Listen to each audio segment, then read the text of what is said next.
लोगोफोर दिनै platinum jubilee खुंथाय थानसार गुदि फरायसालि बेवहाय जों गासैबो बे स्कुलाव जाय फरायनानै थांदोंमोन गासैबो स्टुडेन्टआ नुजाफैजोबदों। बेनिफ्राय फिरफिला उरायहोनाय हाबाफारिया नै जालांखांबाय। बर' राव गेवलांथों होननानै बुंगोन जेला जों फिरफिलाखौ बिरहोयो। बे जाहैबाय प्लेटिनाम जुबिलीनि 75 फिरफिला बिरहोगोन। 75 प्लेटिनाम जुबिली लाजाबावनो लुबैदों। जेबो नङा। फिरफिला बिरहोनायजों बेखेवगोन गाहाय फिरफिलाखौ बिरहोगोन।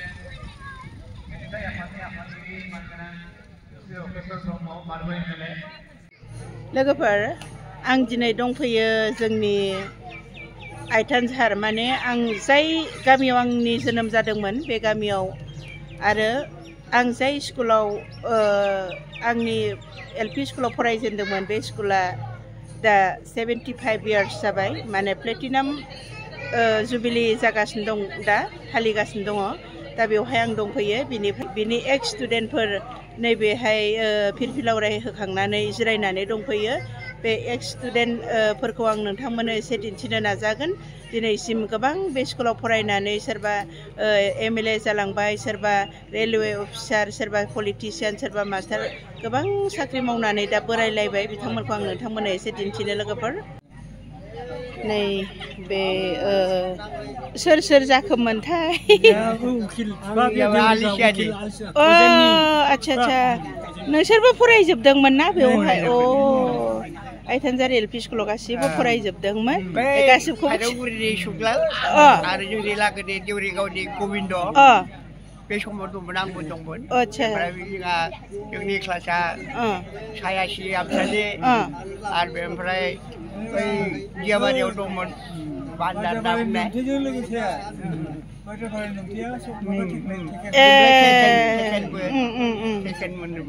गासिबो बेयावनो फरायजोबनायमोन आरोना। ओमफ्रायसो जों कपाटि माबा PP मेम'रियेल स्कुलाव थांदों। बेनिफ्राय बे समावथ' स्कुल गैयामोन जेरावबो। दंमोन दंबाबो माने जों गोजानाव आच्छा हाइ स्कुल गैखायामोन।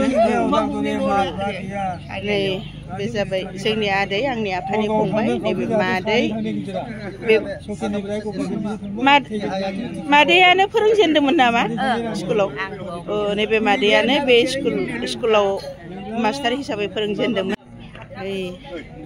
उमैमोन, आदामोन गासिबो बे स्कुलनि स्टुडेन्ट गोजामोन। नै दासो फैहांगासिनो दं।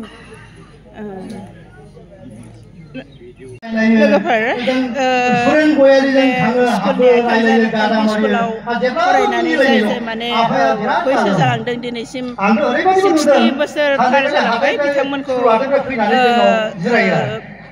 आर'नाइजों बरायनानै माखासे बिथांमोननिफ्राय बिबुंथि लागासिनो दं। आरो मिनिनानै ओरैबायदि गोजा जासिननाय गैला मानसिफ्रा एकदम गोजाथारसै आरो मोखांफ्रा थाला। थ' आंहा खाफाला बेनो जादों आङो आफाजों बेरायनायावनो आरो बे समाव आं बेखौ बुंनो हानायानो बे गिदिर बाथ्रा।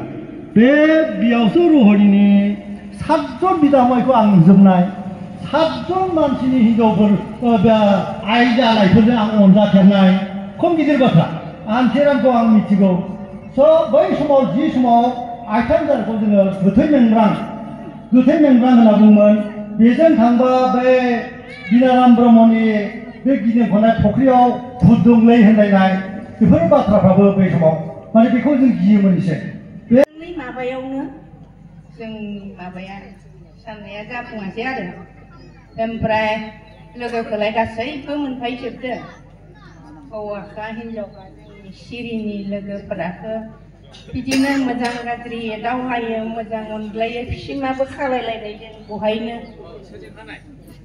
जोंखौ फिसिमा खानो सायख'ना होनाय बे फुवा मास्टरा आङो सामाश्रमनि बिनानाव हावालिजों लोगो आरो बिनिफ्राय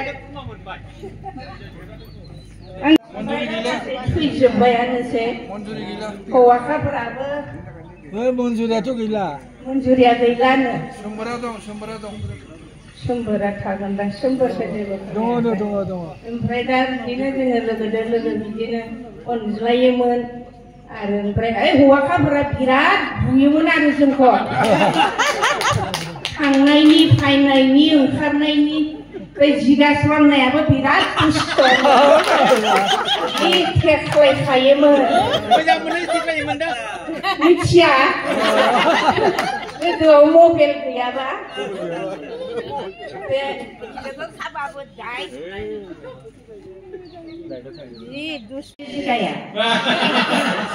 मानो खानांगौ जोंहा न'नि खुरमा मानसिखौलाय होनना बुंबाय बन्दा नों बिदि बुंबाय थानो नाङा आंखौ खाबाबो जोंनो खाबा नोंजोंलाय मा खुरमा जाफादों आंलाय होनना बुंबा थेख्लायना होयो जि रायबाय नखानायैबो रायबाय थायो ओमफ्राय बे लजेन लाबोयो माबा माबि लाबोयो खनजायनिबो दाय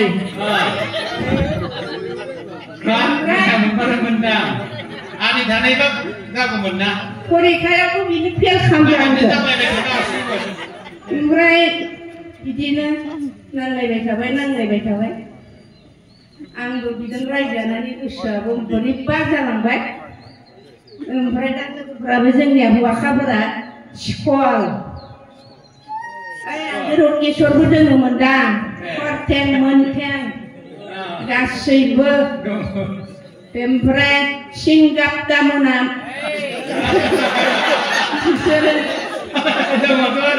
आरो बेनिफ्राय बै माबा जाबारिनि स्कुल बायदि बायदि दंसोयोमोन जोंनि लोगोफोरा बिराद दुस्थ'मोन ना बिसोरो बिराद दुस्थ' खालि बुलायनाय नांलायनाय अनज्लायनाय मोनसेबो गैया आरो ओमफ्राय स्कुलनिफ्राय गबाबो बुलायलायबावोसो थेख्लाय हरो मा जायोथाय आरो बै माबा लाव खुमब्रा जोलाव सासे एवलावनायावबो दाय बिबार बारदों फिथाइ थायदों होननानै जोङो बिदि माबाना फायखांबाथाय होखाबाय जेबो गैया आरो थांगा जिरा दङमोनहाय बेयाव माबा जि गोबा माबाना थयला बुरि जाहाना बिसोरखौबो जि अन्थाइ खुबैना हरगोन जों लजेन जाबाय थायोमोन बेबायदि आरो बला भाई बला हबिया गुआय सनानि जय गंगा गंजामाती हकेनानि मारि लेवफाय आश्रम दंमोन आलिसियाव बेयो मालाय खेला गेलेग्रा मार्बल गेलेबा खिफि होयोमोन आरो गोदो थाखोबा दङमोन बे थाखोबाव आलु साजों आरो प्रभा बिसोर बन सम्पदबो मोनसे जाबाय एस आं बुंदों आंनि समान थांना थानांगौ रकेशर ब्रह्मआ अजेन्दा फैदों दङ अजेन्दा बिथा गोदोनायाव फरायनाय बिथा माने 60 बोसोर बारबाय बिथांखौ गासै आरनायजों मान गजेन ब्रह्म नै आदा समाया थरथिंखौ फिफा नमस्ते हरदोब्रा खुलुम हरदोब्रा थरथिंखौ फिफा थरथिंखौ फिफा 60 मायथाइनि बाराखौल' बिथांमोनहा गासैबो एक्स स्टुडेन्टमोन आइथानजार एलपि स्कुलनि 60 बोसोर बारनाय बे आदा लजेन क'क्राझाराव थाग्रा खस्थ'नि गेजेरावबाबो दिनैनि बे बारग' फरायसाफोरनि जिथु सावरायमेल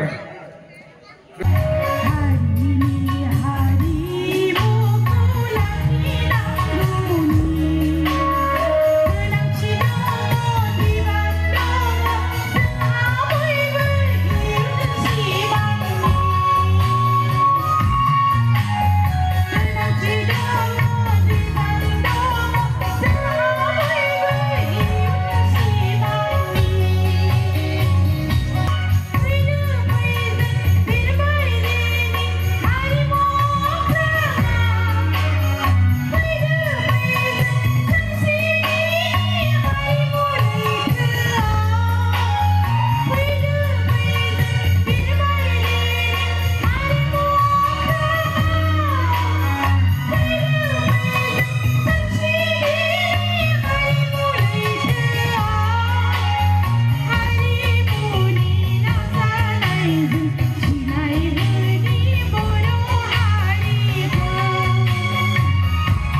साफ्रोमबो सुजुगिरि आरो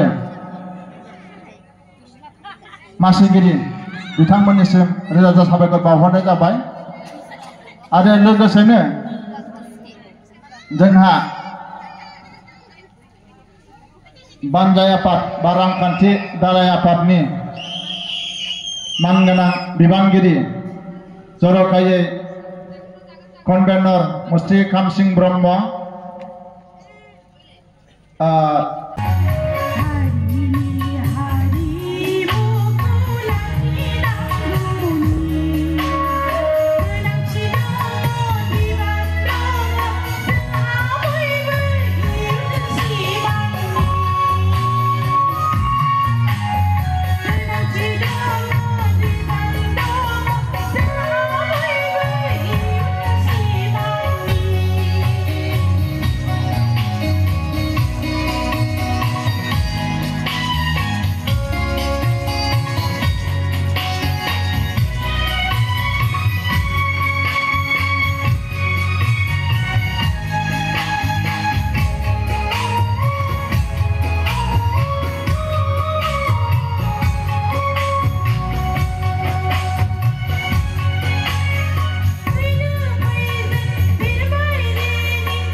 बिहोमा होनाय गावसोरखौ बावसोमनानै जाफुंहोनाय बिथांमोननिसिम रोजा रोजा साबायखर थाबाय आरो जाय बिथां गेदेमामोनहा जोंनिसिम खावलायनाय लेखा लिरबिदां दैथायहरनानै जोंनि बे बिसम्बिखौ मोगथां महर मोनहोबाय बिथां गेदेमा लिरगिरि साहित्य एकाडेमि अननानै बान्था मोनगिरिफोरजों लोगोसे साबस्क्राइब खालामनानै होदो थेंक इउ